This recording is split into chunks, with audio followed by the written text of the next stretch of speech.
Muy buenas tardes, estimado profesor, compañeros todos. En el día de hoy, mi compañera Yazaret Sánchez y mi persona, Darely Sánchez, estudiantes de la Universidad Marítima Internacional de Panamá en el posgrado de Docencia Superior, tenemos el placer de explicarles un poco acerca de la educación y el desarrollo humano, una propuesta de educación humanista para Latinoamérica.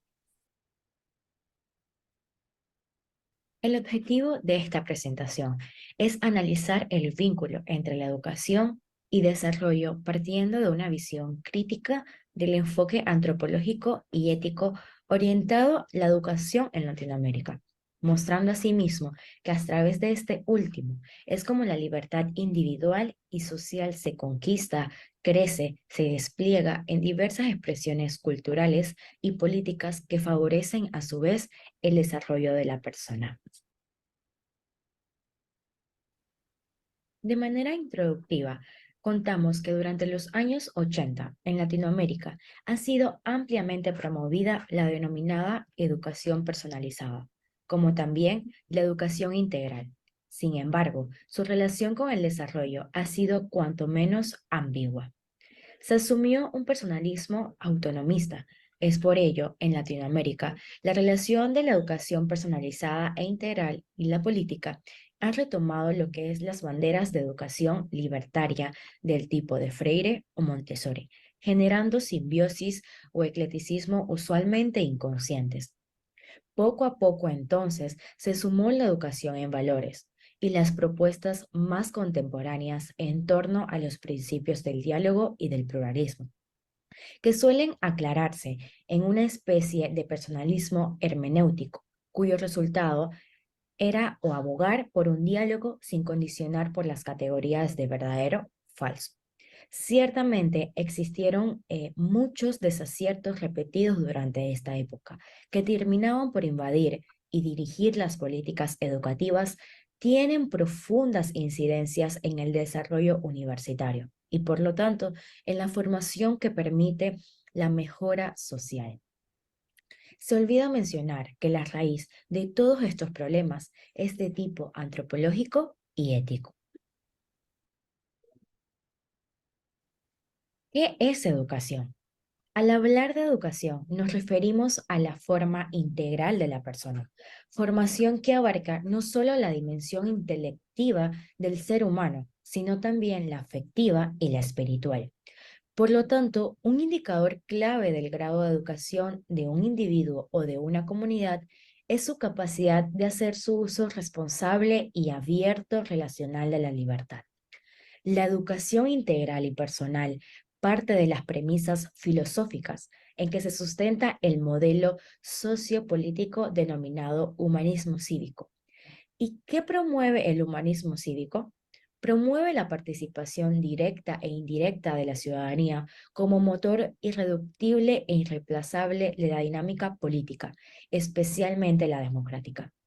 Considera que la educación es algo muy importante como para dejarlo a la vaga interpretación, la simple buena intención, el azar o estas técnicas pedagógicas ya preestablecidas. Es por ello alcanza su operatividad. Educar según un modelo antropológico más no materialista. Educar es ayudar a un ser humano a que alcance su plenitud como persona. Es formación. Es decir, un arte por el cual se da a formar o se configura la inteligencia mediante la verdad y se modela la afectividad de acuerdo con el bien. Formar a un ser humano implica que el formador debe conocer esta premisa, saber quién es el ser humano, muy concretamente Aristóteles y Tomás de Aquino. Para educar la persona es preciso conocer tan profundamente como sea posible quién es decir, se necesita contar con un conocimiento riguroso y muy amplio acerca de todas estas dimensiones que integran su personal. Es decir, educar es formar, es transformar. Un nuevo modo de pensar. La humanización de la cultura propone es la invitación a abordar los grandes temas que más afectan al hombre desde una perspectiva sapiensal. Para ello, es necesario un ensanchamiento de nuestra comprensión de la racionalidad. Se trata entonces de superar estos límites de la razón científica y avanzar con resolución hacia la razón metafísica y constatar de ese modo que la inteligencia humana es muy capaz de explorar y abarcar todos estos aspectos de la realidad que van más allá de lo puramente empírico. El que profundiza y en la verdad gana en concentración y evita toda esta dispersión que conlleva el aprendizaje acelerado y superficial de nuestros conocimientos o nuevos conocimientos. La educación humanista que aquí se propone es exigir esta presencia de auténticos maestros que posean cierta experiencia en el ejercicio del pensar meditativo. Personas que gracias a este entrenamiento en la reflexión sapiensal formen a los demás desde esta visión muy sabia. Esto es unitaria del ser humano y de la vida humana. Estos maestros que tengan esas asimiladas y transmitan las verdades fundamentales sobre el ser humano y sobre la realidad en general, como lo era Sócrates. Educar para la libertad. ¿Qué libertad? Libertad entendida como la liberación de sí mismo. Para educar la libertad es preciso atender a la totalidad de la persona, la inteligencia, la voluntad, la afectividad y el sentido trascendente. En primer lugar, enseñar o pensar, enseñar a buscar la verdad, después de ayudar a fortalecer esa voluntad. La libertad y la educación se exigen mutuamente. En efecto, para poder entender lo que es la libertad como la liberación de sí mismo, es ineludible asumir que la libertad se esclarece y figuriza gracias a la verdad y al bien que preceden. Hacer hombres y mujeres fuertes, capaces de tomar decisiones, la vida en sus manos y decidir sobre ellos libremente. La finalidad de esta educación es enseñar a ser libre, a pensar y decidir por uno mismo. La persona educada en la libertad es aquella persona capaz de poder rechazar las respuestas fáciles y preferidas, y no porque sea una persona obstinada o por querer ser original, sino más bien porque conoce todas estas otras respuestas que sean más dignas en consideración, porque busca la verdad y conoce el para qué de la libertad. Por eso, la libertad se justifica por su sentido teológico, esto es, por su necesaria relación al bien que se pretende conseguir como fin de la acción.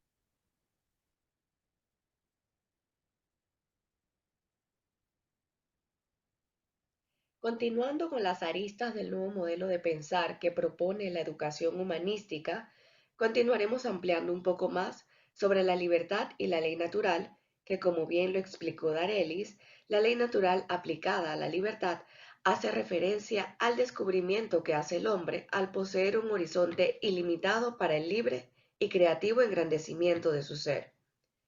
No obstante, se menciona también que existen dos tipos de libertades: la libertad psicológica y la libertad emocional o libertad de sí mismo, en la que se expone que la libertad psicológica no determina que la persona escoja siempre lo que verdaderamente la hace sentir libre, mientras que desde la perspectiva de la libertad emocional se define como el camino hacia la verdad y plenitud de la persona, que se convierten en puentes que conectan el camino hacia la perfección personal.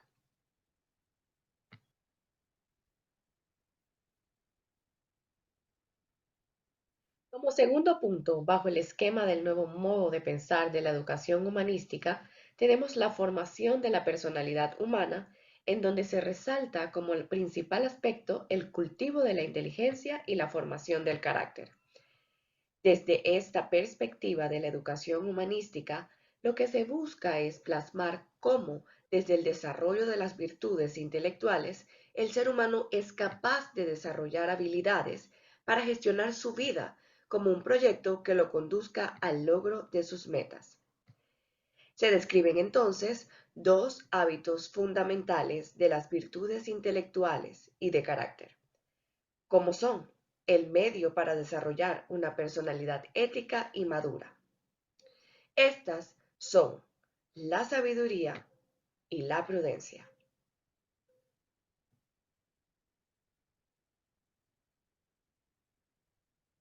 Al profundizar en estos dos hábitos de las virtudes intelectuales que desarrollan una personalidad humana ética y madura, volvemos al punto inicial cuando mencionábamos que uno de los problemas de la educación en Latinoamérica durante los años 80 eran de carácter antropológico y ético, va encaminado puntualmente a la necesidad que propone la educación humanística de definir la educación como una función de formación integral en la que se reconoce la naturaleza humana y se entiende en todas sus dimensiones.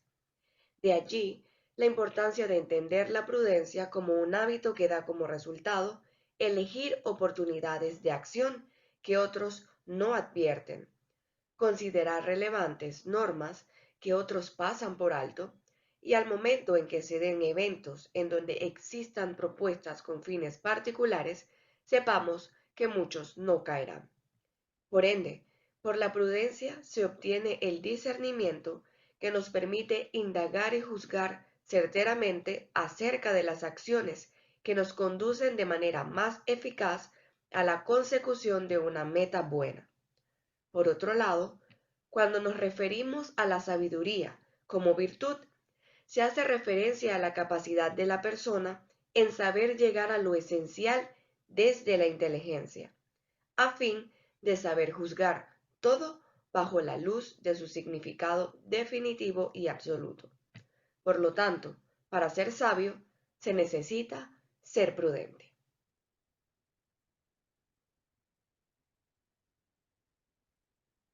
Como siguiente punto abordaremos las virtudes éticas, que se definen como un hábito electivo porque hace buena la elección. Esto significa que su función consiste en disponer las facultades afectivas, es decir, emociones y voluntad, de modo que cooperen positiva y eficazmente en la elección y ejecución de la acción éticamente buena. Sin embargo, el concepto de buena voluntad también se plantean otras virtudes éticas como la templanza, la cual se aplica al momento de tener que refrenar y moderar nuestras emociones. Luego tenemos la fortaleza, que se aplica al momento de mantener firme nuestro equilibrio emocional al momento de experimentar obstáculos en la vida. Desde la virtud ética de la voluntad tenemos la justicia, que es quien rectifica a la voluntad aplicando lo debido a otro.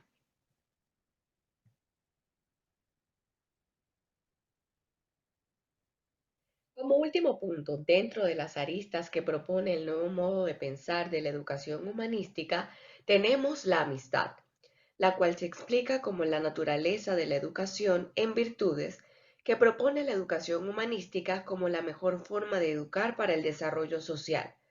Afirma la preeminencia de las comunidades de amistad como ámbito privilegiado para la educación moral y desarrollo ético, así como para el arraigo de las convicciones religiosas más profundas, con primacía sobre los agentes institucionales del sistema educativo.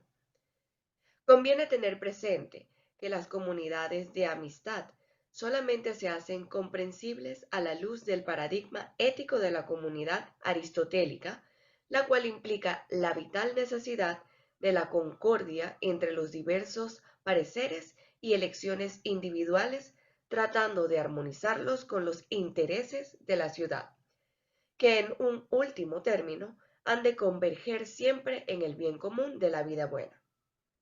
Cabe destacar que esta perspectiva de la educación en comunidades de amistad tiene sus cimientos en el bien común enseñado desde la base de la sociedad, la familia, la escuela y posteriormente la universidad, reconociendo a la familia como una comunidad básica de amistad y a la escuela y la universidad como una comunidad de pensamiento. Para finalizar, es importante que reflexionemos sobre la libertad personal de cada quien inmersa en la educación auténtica. la cual tiene como finalidad desarrollar una libertad bien cultivada, a fin de poner en práctica las virtudes del arte de vivir que se ven plasmadas en las comunidades de amistad. A modo de conclusión, queremos compartirles que es en la relación con los demás como logramos alcanzar los mayores logros humanos y conquistar los más altos valores. Muchas gracias.